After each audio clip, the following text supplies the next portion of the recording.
Yung build na to ay recommend ko to kung gusto nyo na yung sustain na may damage na warrior.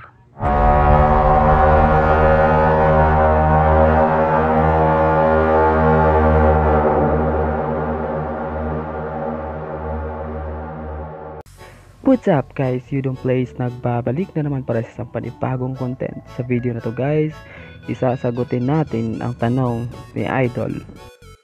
How makunat pero masakit? Sa pag-build ng makunat na masakit guys, for sustainability, tatlo lang yung stats na kailangan natin sa warrior. Unang-una yung crit eva, pangalawa skill damage reduction, and pangatlo is yung DB or DB resistance. And sa damage naman, kailangan natin is yung bash, attack, damage, boost, at saka physical attack. So, saan ba tayo kukuha ng mga stats na to? So, una-una guys, simulan natin sa sa pet.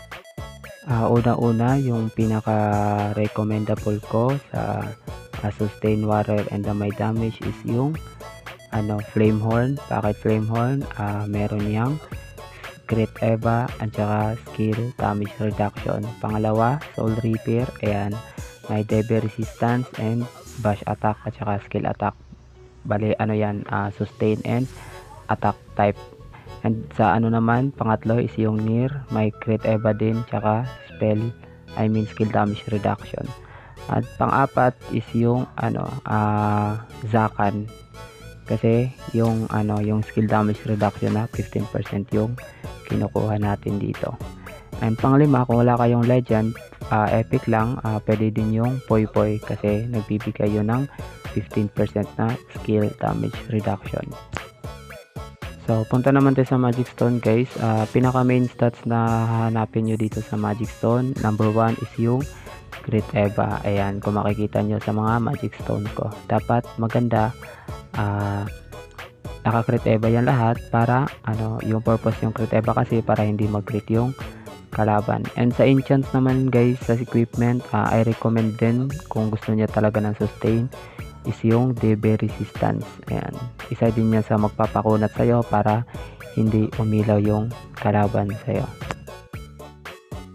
Itong tatlong build talaga yung maire-recommend ko guys pagdating sa sustainability, especially yung crit eva at saka skill damage reduction.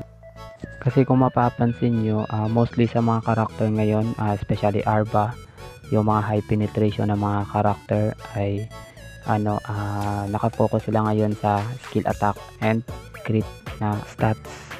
Kasi kung dati, yung build dati ng mga high penetration na class tulad ng especially yung Arba, naka-DB success sila lahat. Ngayon kasi may mas kasi magandang build na mas makakadeal talaga ng malaking damage, which is yung skill attack and crit build na Arbalist. Kaya yung dito guys, para makakasustain ka sa dalawang stats na to, kailangan mo talaga ng skill damage reduction and crit eva. And kung maganda din, mataas din yung DB resistance mo para hindi talaga umilaw. So, yun lamang guys. Maraming salamat sa mga nanonood. Kung nagustuhan mong ganitong video o natulungan ka man, huwag kalimutan mag-like and subscribe, and see you sa next content natin guys. Maraming salamat and bye bye.